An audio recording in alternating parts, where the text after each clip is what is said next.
Hello प्यारे बच्चों, आप सभी का मैं स्वागत करता हूं हिंदी मीडियम के इस नंबर 1 चैनल शुभम क्लासेस पर। मेरे प्यारे बच्चों, आज हम क्लास 12th में डिस्कस करेंगे। आपको पता है कि 3D हमने स्टार्ट किया है, त्रिविमीय ज्यामिति। बहुत बच्चों का शिकायत था कि सर इसको थोड़ा सा रिवाइज करा दीजिए। ठीक है, एक चीज़ और हम बता देते हैं, जो भी बच्चे इस समय वीडियो नहीं देख रहे हैं और बिल्कुल भी अपना पढ़ाई छोड़ दिए हैं, मैं बता दूँ उनको बहुत ज़्यादा परेशानी होने वाली है। अगर सडनली एग्ज़ाम का डेट अनाउंस हो जाएगा तो पूरा का पूरा जो है आपका सिस्टम बिगड़ जाएगा। इसलिए थोड़ा थोड़ा पढ़ते रहिए। ठीक है, क्या दिक्कत है, थोड़ा से हम भी तो पढ़ा रहे हैं, हम पढ़ा रहे हैं तो आप पढ़ क्यों नहीं रहे हैं? ठीक है, नहीं तो नहीं पढ़ना है। क्यों नहीं पढ़ना है भाई? अरे बोर्ड एग्ज़ाम होगा ही, बार बार गवर्नमेंट द्वारा जो है आपको मिल रहा है, सूचना मिल रही है। ठीक है, हाँ 10th क्लास पे जो डाउट है, 10th क्लास की जो है मैक्सिमम चांसेस है कि उसका रद्द हो जाए। ठीक है, आइए शुरू करते हैं कि अंतरिक्ष में रेखा का समीकरण लिखना, equation of line in space. ये इक्वेशन ऑफ लाइन वो नहीं है 2D में, 3D में लिखना है। तो जिसमें सबसे पहला टॉपिक है कि एक दिए हुए बिंदु ए से, देखिए एक वेक्टर यहाँ पे, एक वेक्टर ए दिया है, इस बिंदु ए यहाँ से वेक्टर यहाँ पे एक बिंदु ए दिया है। ठीक है, वेक्टर के फॉर्म में हमें एक ऐसी लाइन का इक्वेशन लिखना है। ठीक है, मान लीजिए ये लाइन एल है, इसी का हमें समीकरण लिखना है। दो फॉर्म होता है, एक वेक्टर फॉर्म होता है, एक कार्टेशियन फॉर्म होता है। जितने बच्चे लाइव देख रहे हैं, सबसे पहले वीडियो को फटाफट लाइक कर दें, उस वीडियो को फैलाइए, अपने दोस्तों तक पहुँचाइए और शुरू कर दीजिए पढ़ाई। जो हुआ सो हुआ, सब कुछ ठीक हो जाएगा। एक दिए हुए बिंदु ए से, बिंदु ए का मतलब यहाँ पे वेक्टर ये रहेगा और साथ में यह जो लाइन एल है एक दिए हुए वेक्टर बी, ठीक है, एक दिए हुए वेक्टर बी के क्या है, समांतर है। तब हमें इसका इक्वेशन लिखना है। ठीक है, ये जो ओ बनाया गया है यहाँ पे ओरिजिन है। ठीक है, ये एक्स एक्सिस है, यहाँ पे ये हमारा, ठीक है, ये जैसे हम लिख दें यहाँ पे ओ, इसका मतलब ओरिजिन है। और ओरिजिन पे X axis, Y axis, Z axis वो अंडरस्टूड होता है कि होता है, बार बार लिखने की जरूरत नहीं। हमें एक ऐसी लाइन का इक्वेशन लिखना है, ठीक है, जो कि एक दिए हुए बिंदु ए, यहाँ पे वेक्टर ए की बात हो रही है। ठीक है, अब वेक्टर ए जो है हमेशा किस टाइप का होगा, एक्स आई प्लस वाई जे, ठीक है, प्लस जेड के कैप। क्लियर? कोई भी वेक्टर हमेशा आई जे के कैप के साथ होगा। ठीक है, जैसे आप सभी को पता है सभी एग्जाम कैंसिल और पोस्टपोन्ड हो रहे हैं और आपके स्कूल कोचिंग्स बंद है। तो ये जो फ्री टाइम आपको मिला है, अगर आप इसे सही से यूज़ करना चाहते हो तो आपके लिए सबसे बेस्ट ऑप्शन है, आप कोडिंग सीख सकते हो और ये कोडिंग आपको फ्यूचर में बहुत ही हेल्प करेगा। और सबसे इंपॉर्टेंट बात, अनअकैडमी आपके लिए लेकर आया है अनअकैडमी यंग कोडर, जिसपे आपको बेसिक लेवल से एडवांस लेवल तक सिखाया जाएगा और इंडिया के टॉप एजुकेटर आपको डिटेल बताएंगे। जितने भी स्टूडेंट देख रहे हैं, डिस्क्रिप्शन में आपको लिंक प्रोवाइड किया हो, उस लिंक पर क्लिक करके, और सबसे मोस्ट इंपॉर्टेंट बात है बिल्कुल लोवेस्ट प्राइस पे, और बहुत सारे क्लासेस आप बिल्कुल फ्री में भी अटेंड कर सकते हो, बेस्ट कोडिंग क्लासेस। जितने भी स्टूडेंट देख रहे हैं, डिस्क्रिप्शन में आपको लिंक प्रोवाइड किया, आप वहां से जाकर इनरोल कर सकते हो और सबसे लोवेस्ट प्राइस पर आप मैक्सिमम क्लासेस अटेंड कर ये जो फ्री टाइम आपको मिला है इसका सही से यूज कर सकते हो और कोडिंग बिल्कुल एकदम एडवांस लेवल का सीख सकते हो। ठीक है, डिस्क्रिप्शन में लिंक प्रोवाइड किया, उस लिंक पर क्लिक करके आपको इनरोल करना है। अगर वहां पर कोई भी कोड मांगे तो आप शुभम@12 यूज करना, आपको मैक्सिमम डिस्काउंट। और वेक्टर बी भी कुछ इसी तरह से होगा। ठीक है, तो ये जो लाइन एल है जो कि स्पेस में है, इसका हमें समीकरण लिखना है। और सबसे पहले वेक्टर फॉर्म में क्या होगा इसका इक्वेशन, बहुत आसान है, ज़्यादा डिटेल में नहीं जाएंगे, इसका प्रूफ हम नहीं करेंगे।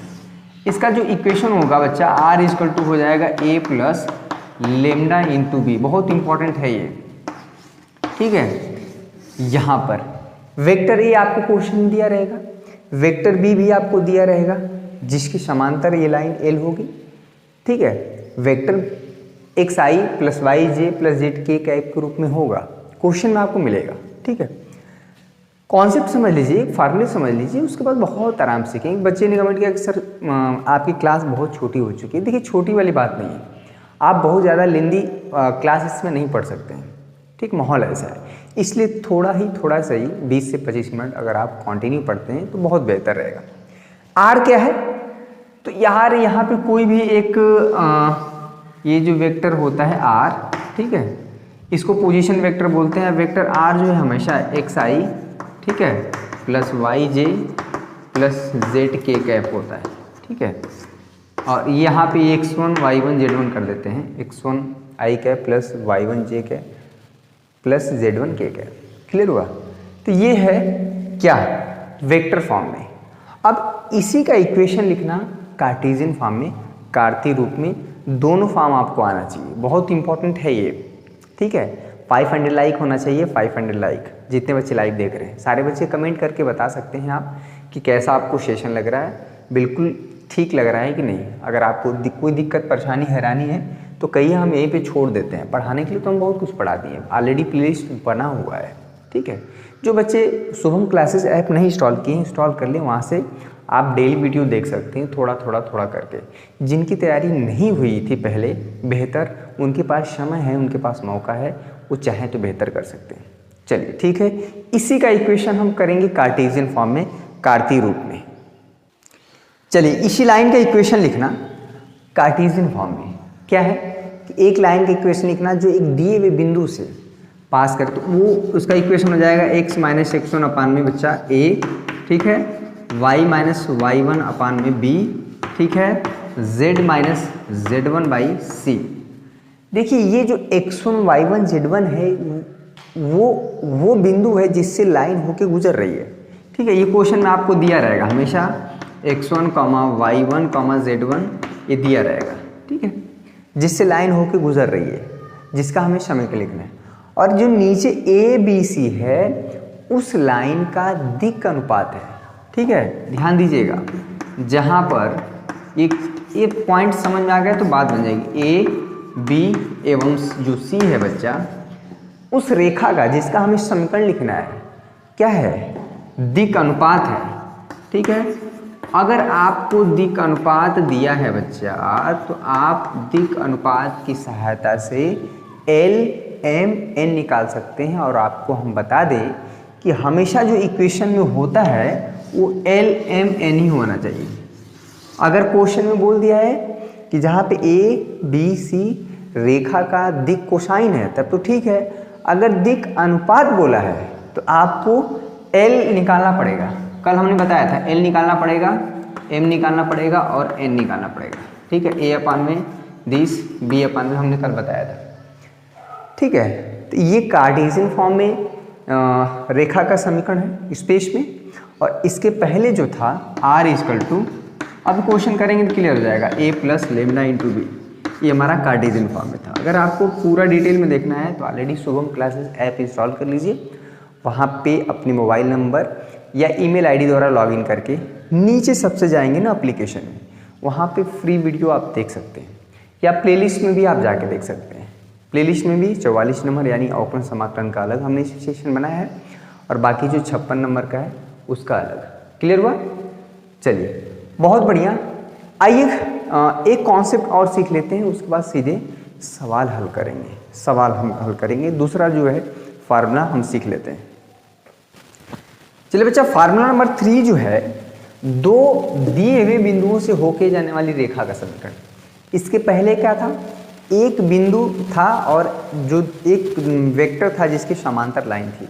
ठीक है, इसमें क्या है कि दो बिंदु हमको दिए हैं। एक मान लीजिए यहाँ पे एक बिंदु ए है, ठीक है, एक बिंदु मतलब वेक्टर फॉर्म, एक बिंदु यहाँ पे वेक्टर बी है जिससे यह जो है लाइन होके गुजर रही है, यानी वेक्टर ए और वेक्टर बी से होके लाइन गुजर रही है। इसी का हमें समीकरण लिखना है वेक्टर फॉर्म और कार्टेशियन फॉर्म में।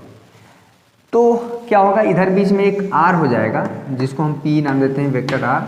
और इसका जो इक्वेशन होगा इस लाइन का, जो कि दो अलग अलग जो कि दो बिंदुओं से होके वेक्टर ए और वेक्टर बी से होके क्या है गुजर रही है, इसी का हमें समीकरण लिखना है। इसका वेक्टर फॉर्म हो जाएगा बच्चा, बहुत आसान है, वेक्टर ए प्लस लेमडा और यहाँ पे हो जाता है बी माइनस ए। ठीक है, बहुत आसान है, वेक्टर फॉर्म समझ आ गया। अब कार्टेशियन फॉर्म क्या होगा, ठीक है, इसका इक्वेशन लिखना जब दो अलग अलग बिंदुओं से होके लाइन गुजरे, कार्टेशियन फॉर्म। वेक्टर फॉर्म बहुत आसान है, r equal to vector a plus lambda into b minus a. Lambda जो है हमारा जीरो को छोड़ के कोई भी स्केलर नंबर हो सकता है। ठीक है, जीरो को छोड़ के कोई भी स्केलर नंबर हो सकता है, माइनस इन्फाइनाइट से प्लस इन्फाइनाइट के बीच में, सिर्फ जीरो को छोड़ के। ठीक है, तो ये हो गया दो बिंदुओं से होके जाने वाली रेखा का समीकरण। अरे ये वेक्टर ए वेक्टर दिया रहेगा बच्चा, ठीक है, परेशान होने की जरूरत नहीं है। क्वेश्चन में आपको दिया रहेगा कि एक वेक्टर ए दिया है कि वेक्टर बी दिया है, इन दोनों वेक्टरों से होके जाने वाली रेखा का समीकरण लिखिए, या अगर बिंदु के रूप में कहे तब भी हमें क्या है, ठीक है।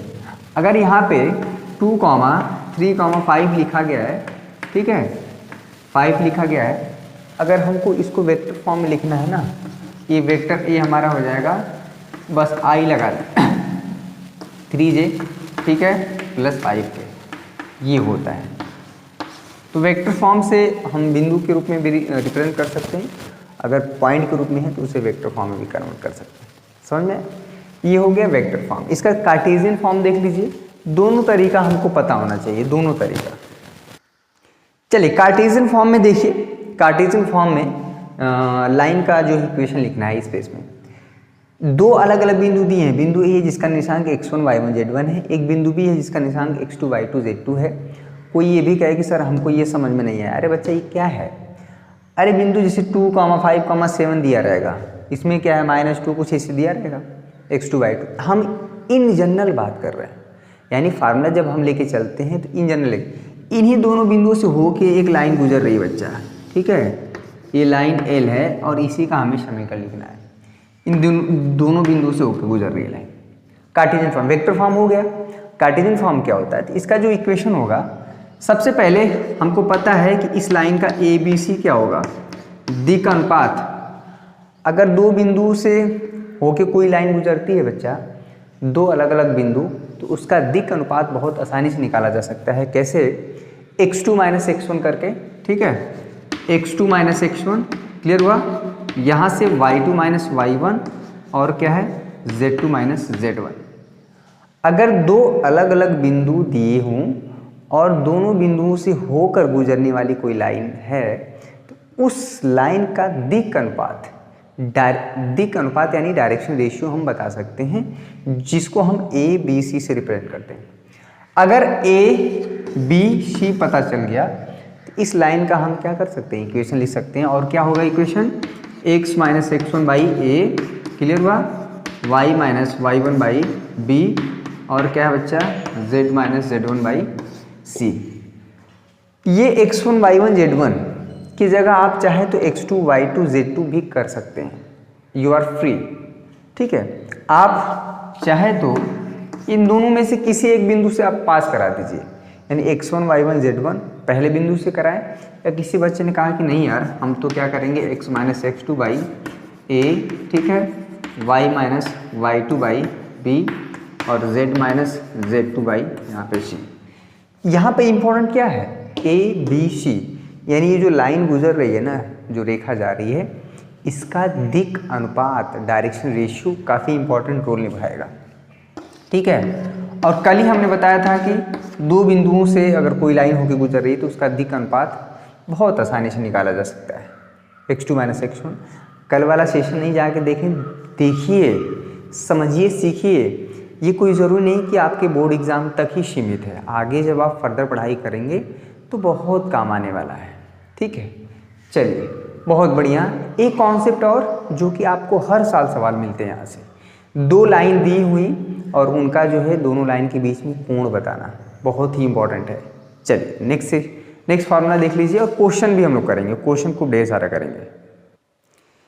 चलिए, सब कुछ आपको मिल जाएगा, बुक में सब कुछ लिखा है। अगर आप NCERT की बुक उठाएंगे 485 पेज, 485 पेज पे अगर जाएंगे तो सारी चीज़ें मिल जाएंगी। बशर्ते किताब खोलेंगे तब तो, किताब तो खोल ही नहीं रहे हैं।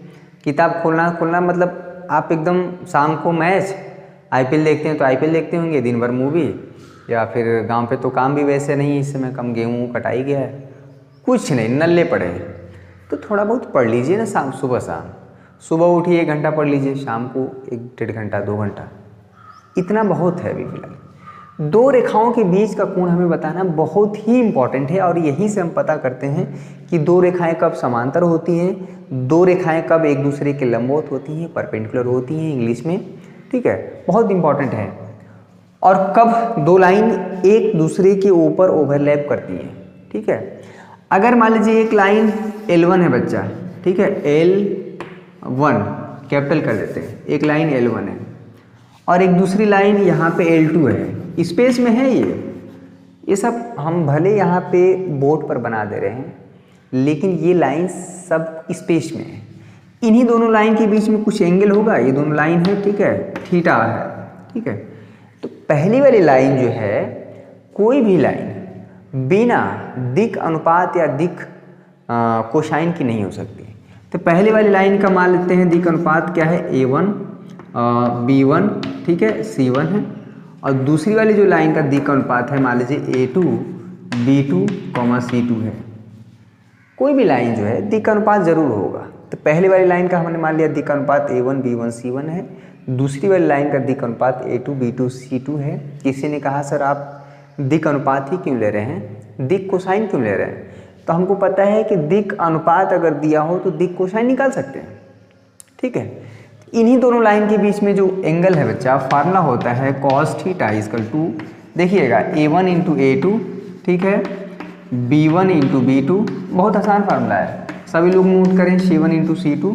टू द पॉइंट चीज़ें सीखना है, बहुत ज़्यादा डिटेल में नहीं, हमें बस क्या चीज़ है, क्या क्या दिया रहेगा क्वेश्चन में, कैसे निकालना रहता है, कैसे क्वेश्चन में अप्लाई करेंगे, ये बस सीखना है, ज़्यादा बवाल नहीं सीखना है, ठीक है। यहाँ पर हो जाएगा बच्चा A1 square B1 square plus C1 square, ठीक है, सीख लीजिए, पूरे जीवन भर काम आएगा, ठीक है। जब तक आप IAS PCS का पेपर देंगे तब तक काम आएगा। A2 square plus B2 square plus C2 square, ये यानी कि अगर दोनों लाइनों का अलग अलग दिक का अनुपात हमको पता हो तो मैं उन दोनों लाइनों के बीच कितना एंगल बन रहा है वो हम निकाल सकते हैं, ठीक है। क्लियर हुआ? cos theta equal to A1 into A2 plus B1 into B2 plus C1 into C2 upon में ये। क्लियर हुआ?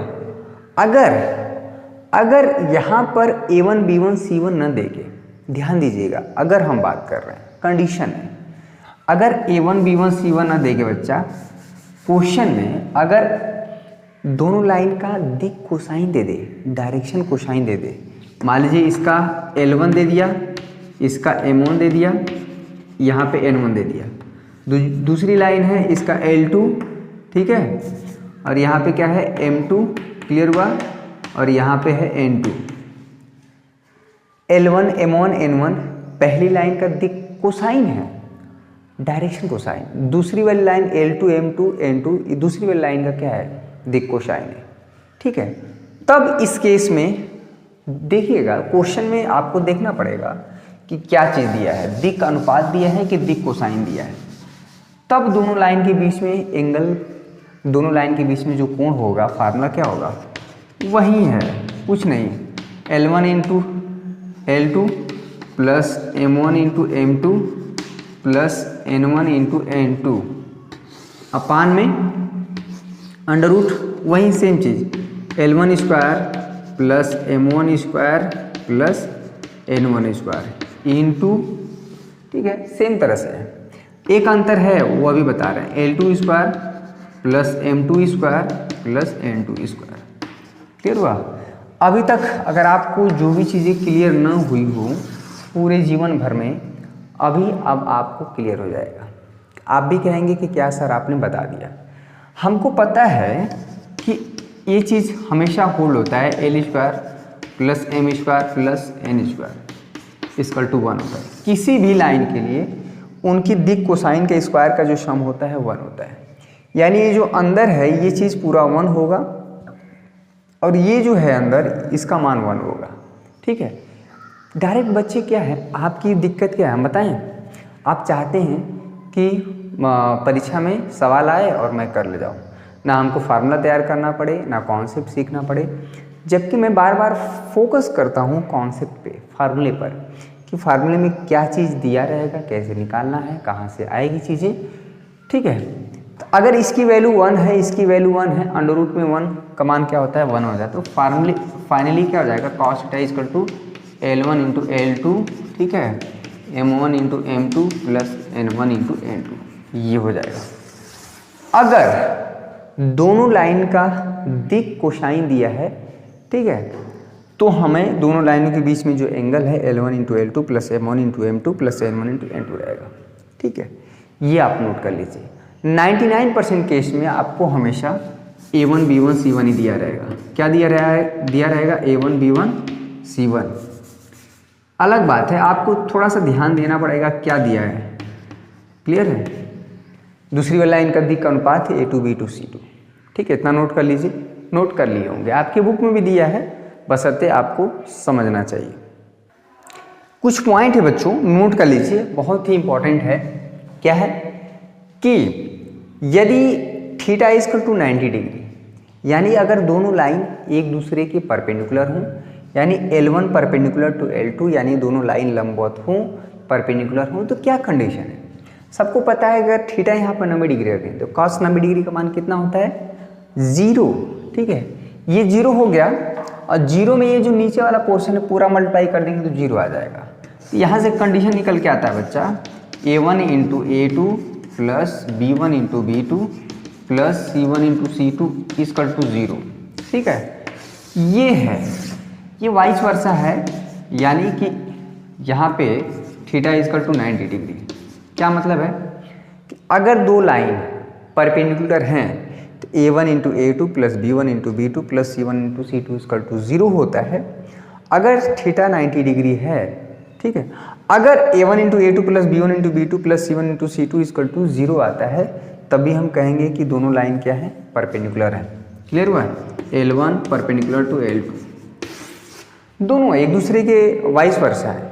अगर ये कंडीशन होल्ड होता है तो यानी दोनों लाइन परपेंडिकुलर है, अगर दोनों लाइन परपेंडिकुलर है तो ये कंडीशन होल्ड होगा।